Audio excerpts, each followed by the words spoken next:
Hello, in this talk I'm going to be giving a brief introduction to the Byzantine Empire as it was on the eve of the First Crusade. And to begin with, let's think about where the Byzantine Empire came from. Now you've probably heard of the Roman Empire, which at its height spanned from the Near East all the way across to the Atlantic seaboard. Well, over time, the Roman Empire was divided into two halves. Eastern half and a western half. Now, during the 4th and 5th centuries, the western half of the empire broke up into a series of smaller states and territories, which in time would become Western Christendom, comprised of places like Kingdom of France or the Empire of Germany or the Kingdom of England or places like that. But the eastern half of the Roman Empire survived to become known in later years as the Byzantine Empire. Now, the Byzantine Empire was ruled by an emperor, as you'd expect, and that emperor perceived himself to be a Roman emperor just as Octavian or Julius Caesar had been before him.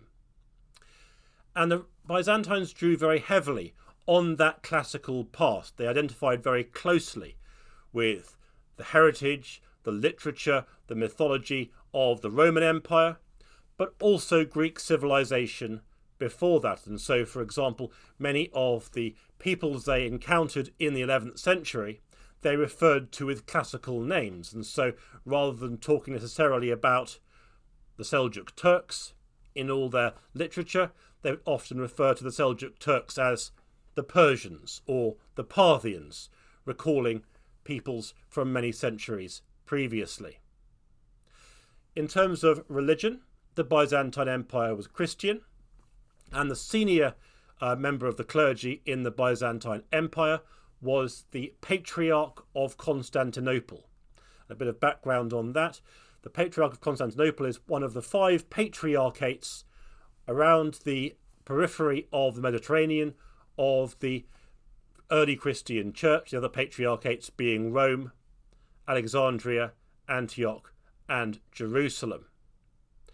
But in the 11th century, relations between the Patriarch of Constantinople and the Pope in Rome were rather troubled. In the year 1054, a papal legate and the Patriarch of Constantinople excommunicated one another, and this began what has become known subsequently as the Great Schism. Now, it wasn't quite as simple as that, nor was the rupture as complete as some people have made it out to be. There's still a great deal of goodwill between the Byzantine Church and the papacy, a great deal of enthusiasm and desire to heal that rupture, to repair relations, but nonetheless, there is a relationship there which is discordant, at least in some areas, and in later centuries will become more so. Another important dimension to the Byzantine Empire is it is extremely wealthy. And that wealth comes in a number of forms. The empire itself comprises many cities that have roots that go all the way back to the classical era, and they contain many industries and artisans who produce very high quality trading goods. And so there's wealth there. Another important source of wealth is the empire's capital. And the empire's capital is the city of Constantinople. That's modern-day Istanbul. Now, the city itself is huge by medieval standards, but one of the reasons the city is so wealthy is its situation, because Constantinople sits directly next to the Bosporus, which is a sea lane, the only sea lane, connecting the Black Sea to ultimately the Aegean Sea and therefore the Mediterranean. So any ship wishing to go from the Mediterranean to the Black Sea or vice versa has to go under Constantinople's walls, and to do that it is liable to be taxed. In addition, Byzantium has a very advanced, very highly educated bureaucracy which oversees the various organs of government, and that includes a very advanced economy. And so for all these reasons, the Byzantine Empire is very, very wealthy. And this is an asset for the empire in many ways. It means it can afford very large armies, a resplendent court, and certainly many ambassadors visiting the Byzantine Empire commented very favourably on the magnificence of the Byzantine palaces and the clothes being worn by courtiers and things like that. Many mercenaries went to Byzantium in search of employment, and they found employment and were very well paid for it. And so there too is another reason why that wealth could be of great service to the Byzantine Empire. But wealth is difficult. Not only can it elicit great power, but of course it also draws a great deal of attention, and there's always people who will see that wealth and want to claim it for themselves. So wealth is often a double-edged knife.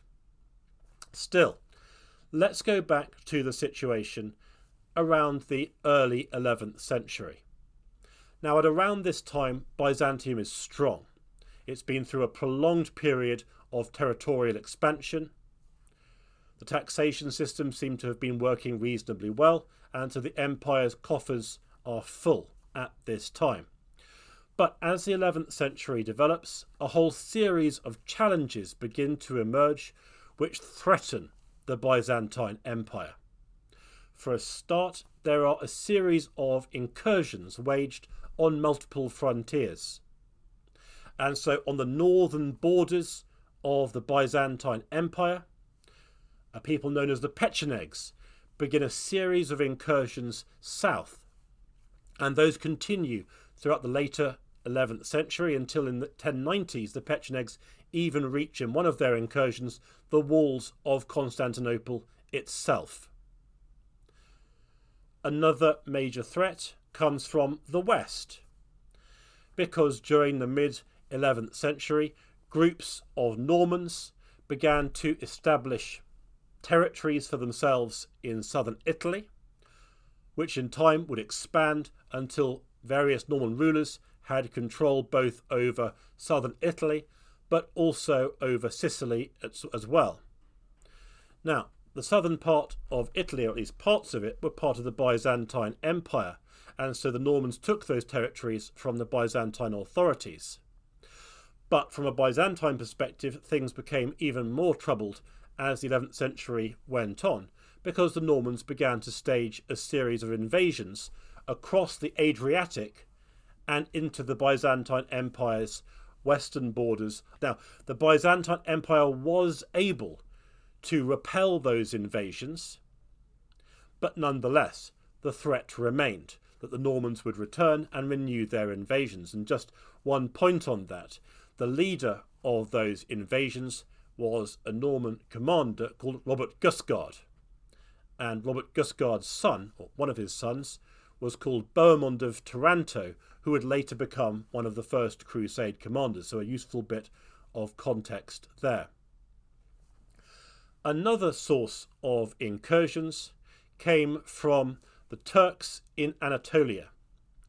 Now, during the 11th century, confederations of Turkic groups in a series of invasions and population movements out of Central Asia conquered much of Persia and what today would be Iraq and Syria, establishing the Seljuk Sultanate, the Seljuks being the leading family. But increasingly groups of Turkmen, and Turkmen are essentially Turkic peoples who have maintained a nomadic way of life, begin to stage raids and incursions into Anatolia, that's modern-day Turkey, which at this point is the eastern part of the Byzantine Empire. And these raids gather pace during the 12th century and lead ultimately to towns being attacked or cities being sacked, and they gather in momentum as time goes on. In the year 1071, the current Byzantine emperor, Romanus IV Diogenes, led a large army against his Turkish opponents, and he met them in battle at a place called Manzikert. And what's crucial is that he was very, very heavily defeated, and Romanus IV himself was taken prisoner directly after the battle. Now, for the Turks, of course, this is a great victory, and the leader of the Turkish army at the Battle of Manzikert was called Sultan Alp Arslan. In fact, the Seljuk Sultanate has very little interest in conquering Anatolia, and soon after the battle, Alp Arslan went south to continue his wars and policies. But the capture of Romanus IV, the defeat of the Byzantine field army, was to have major repercussions. And perhaps the most serious of those repercussions was the advent of a civil war within the Byzantine Empire, as various different aristocratic families fought over who should be the Byzantine emperor. Now, Romanus IV Diogenes was released from captivity fairly swiftly, and he returned to the Byzantine Empire, but the civil wars continued. And in that state of civil war, the various Turkmen groups were able to continue their raids to take more territory. Although it has to be said, this is not simply a situation of the Byzantines on one side fighting the Turkmen on the other.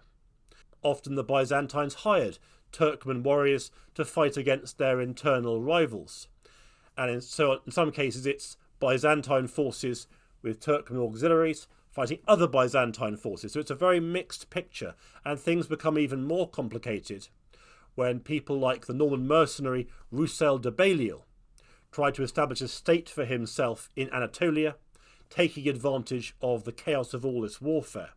And so Anatolia becomes a very fractured area, with Turkmen, Byzantine factions, Byzantine mercenaries, all fighting amongst themselves, trying to gain control over the area. And of course, within this is a very dangerous scenario for the population in Anatolia, because in many areas they're living in a war zone where there is a great deal of fighting. Some leave and try and leave for more peaceful territory. Some try and survive, and there are some areas which are more lightly touched by the fighting where this is less of an issue. But there is a great deal of disruption that takes place at this time. Now, eventually, the Byzantines do manage to consolidate their position a bit, and this occurs largely after 1081, when a new emperor, Alexius I Comnenus, takes power via a coup, and the situation stabilises somewhat, and Alexius will remain as Byzantine emperor until 1118. But the threats remain, and so Alexius, like several emperors before him, begins to send out appeals for help, asking for assistance against his various opponents, whether that is the Pechenegs or the Turks or other forces. And this is a continuation of a long-standing Byzantine practice of seeking aid from Western Christendom. And what he's probably looking for are either mercenary forces or individual counts or aristocrats from Western Christendom who could be persuaded, perhaps as part of a pilgrimage to Jerusalem, to come and offer service to the Byzantine Empire for a time. Another dimension to Byzantine policy at this time is the old principle of my enemy's enemy is my friend. And so where the Byzantines see a danger from the Turkmen groups in Anatolia and by extension the Seljuk Sultanate, so too do the Fatimids in Egypt. And so during the mid-century there are various treaties or negotiations with the Fatimids looking for ways that they can cooperate. So the Byzantine Empire is looking for allies, looking for people who can provide it with a measure of support. And it's against this background that in the year 1095, Alexius I sent envoys to the papacy in Italy, meeting with the Pope in Piacenza, specifically asking for assistance. And this provides at least some of the background for the history of the First Crusade. Okay, so this has just been a whistle-stop tour of the Byzantine Empire as it was in the 11th century. I hope you found it useful. Please do look at some of the other videos in this collection. Thank you very much.